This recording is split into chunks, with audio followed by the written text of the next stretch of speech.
दोस्तों नमस्कार। मैं डॉक्टर एन के शर्मा। दोस्तों, इन टूटे, अधूरे, असंतुलित आहार को न खाएं, वरना हम आज नहीं तो कल बड़ी बड़ी बीमारियों में उलझेंगे ही। इनका उपयोग करने से बचें। ये शरीर को कुपोषण का शिकार बनाकर हमें असंतुलित कर देते हैं। जैसे पनीर, चीनी, मैदा, चोकर, तेल, घी, सेपरेटा दूध, मलाई, पॉलिश किए हुए अन्न दालें, बादाम, तिल, बीज एवं मेवों की खली, ये सब लोग जो है अलग इस्तेमाल करते हैं, तो इनके इस्तेमाल से बचें। दोस्तों, पनीर जो है दूध को फाड़कर उसके सारे खनिज तत्व एवं क्षार तत्व निकालकर केवल ठोस कॉन्सेंट्रेटेड प्रोटीन जो पनीर के रूप में बनता है, वो मैदा और चीनी की तरह अम्लकारक और असंतुलित आहार बन जाता है। और चीनी गन्ने के सारे उपयोगी खनिज तत्व, विटामिन निकालकर बनाई गई चीनी सारे शरीर में जबरदस्त असंतुलन पैदा करती है तथा शरीर के खनिज तत्व लूटकर पचती है और खासकर विशेषकर कैल्शियम एवं फास्फोरस को लूटती है। इस तरह जब भी हम लूटे हुए आहार को खाते हैं तो वो शरीर को जरूर लूटते हैं। इसी तरह मैदा भी ऐसे ही काम करता है।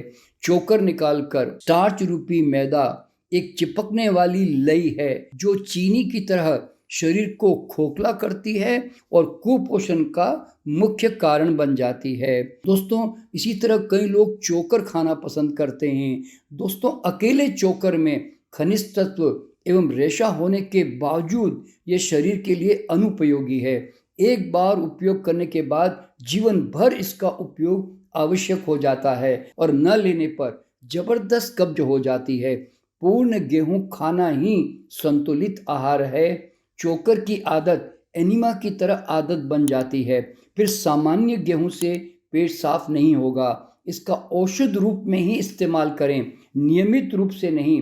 जिन लोगों को चोकर के कठोरे रेशे की आदत पड़ जाती है, उन्हें फिर फल सब्जी के नरम रेशों से लाभ नहीं मिलता। इसी तरह कई लोग सेपरेटा दूध पीते हैं। जिस तरह हम बादाम तिल का तेल निकालकर उसकी खली जानवरों को खिलाते हैं, उसी तरह सेपरेटा दूध भी वसा निकली हुई खली की तरह है जो जानवरों के भी योग्य नहीं है।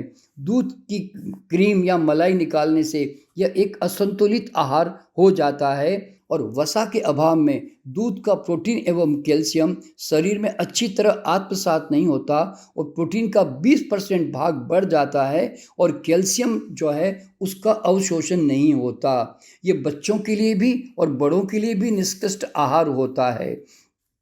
इसी तरह तेल, मलाई, घी। दोस्तों, जिस तरह वसा निकालने से सेपरेटा दूध निष्कृष्ट और अनुपयोगी हो जाता है, उसी तरह दूध में से वसा, क्रीम, मलाई, घी अलग निकालने से निकृष्ट और रोगकारक आहार बन जाते हैं। सही प्रोटीन एवं उपयोगी अनुकूल खनिज तत्वों के अभाव में अकेली वसा को पचाने में शरीर यानी कि लीवर और पाचन ग्रंथियों को बहुत अधिक श्रम करना पड़ता है तथा अच्छी तरह न पचने के कारण शरीर में विष द्रव्य के रूप में इकट्ठी होकर कई रोगों का कारण बन जाते हैं। दोस्तों, मुझे ये बात समझ में नहीं आती कि जहाँ परमात्मा ने एक दूध, मांस, अंडे या मेवों को पूर्ण प्रोटीन और वसा के साथ बनाया है, उसमें से आप किसी में से प्रोटीन अलग कर देते हैं तो आप किसी में से वसा अलग कर देते हैं। तो ऐसे आहार से आप कैसे स्वास्थ्य की कल्पना कर सकते हैं?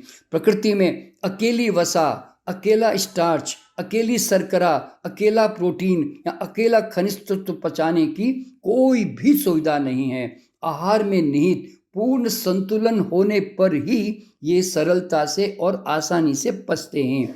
शरीर में केवल वही वसा सही और सरलता से पचती है जो पूर्ण आहार के साथ शरीर को मिलती है, जैसे मेवे, दूध, मांस, अंडे या तेलीय बीज, जो कि अपने आप में टोटल है। यही टूटी वसा यानी कि तेल, मलाई, घी हम जब किसी आहार के साथ मिलाते हैं तो उस आहार के पाचन को भी कठिन बना देते हैं। तो वसा मिले हुए आहार दुगने तिगुने समय से पचते हैं, यानी कि एक आहार को असंतुलित कर हम दूसरे आहार को भी साथ ही साथ असंतुलित। बादाम तिल की खली, ये भी सपेटा दूध की तरह असंतुलित आहार है। कई लोग बादाम की खली और तिल जो है कई तरह की मिठाइयाँ बनाने में भी इस्तेमाल करते हैं। आप इन्हें जानवरों को खिलाते हैं, परंतु ये जानवरों के भी योग्य नहीं है। ये उन्हें भी बीमार करेगी और उनको कुपोषण का शिकार बनाती है। वसा निकल जाने के कारण इसका प्रोटीन अनुपयोगी एवं हानिकारक हो जाता है। पॉलिश किए हुए अन्न दालें, सफ़ेद पॉलिश किए हुए चावल, चोकर, बगैर मैदे वाली रोटी, छिलके निकले हुए दालें, सभी अन्न दालें एकदम निष्कृष्ट आहार है। कुपोषण, विकृत सभ्यता एवं कई महारोगों के ये मुख्य कारण हैं। हमेशा हमें पूर्ण अन्न दालें साबुत ही प्रयोग करना चाहिए। दोस्तों, सिंपल सा नियम है, पूर्ण आहार पूरा पोषण एवं संतुलन, अधूरा आहार कुपोषण एवं संतुलन।